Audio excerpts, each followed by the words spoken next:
today I'm going to teach you how to bow drill.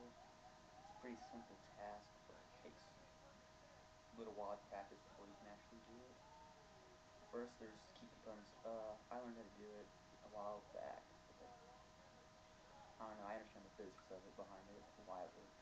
It's pretty cool stuff. But so first, you're gonna start out with your bow, any length. I have fucking huge bows and these bows, but this is my original bow, my first bow that I got my first fire with. But and this is a juniper. This is a juniper branch. This is you just peel all the bark off it, and then you carve notches in it. You carve a notch along the top right there. Let's see if you can see it.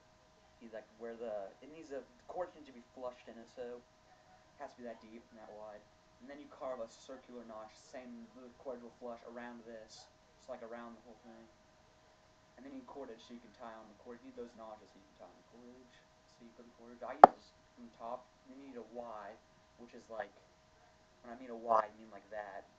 How it has like two things where the little cord will stay. So you get the cordage that will stay there, and you tie an overhand bow. You can tie any knot like a taut line or a fucking figure eight, which is my favorite. But I like this is just a overhand bow on mine right now. So once you have that, you need to get you need a spindle, which I use. The type of wood I use is sage, even though I like live in Texas, but like I was in Colorado, and that's where I got all this equipment. So for a spindle, you want a straight piece of sage, like a nice something that's black, because I've already bowed with it a bunch of times. And so what I like to do with the spindle is like to be straight, perfect like that. And on the top, I like to be pointy, so it'll fit in my another component of the bow drill, the top board, the flat board, but I use a palm rock. So palm board, but I use a palm rock. So palm rock, which is pretty badass. It's like a rock with a hole in it, and so the small part fits in a little hole, stays in, so you can have the deeper the hole, the better. So the more it stays in, so less the spindle flies out on you. The next component of bow drills is a flat board, and this is my flat board. It's just a piece of sage, it's a trunk of a sage bush, and what you want to do is if you look really closely, you see how there's a trough, like a huge like ravine down the middle of this. You want the ravine, the trough, or the air holes, there's what I call them, and you want them to be deeper than the hole itself.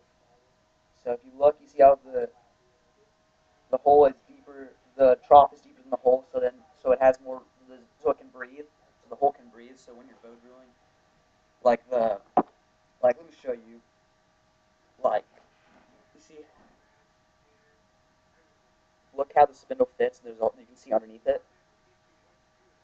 You want that so that there's air in the actual hole. So the ember can so the punk, which is like the powder that builds up off the spindle and the flatboard, can light and make an ember, which is what you use to make a fire.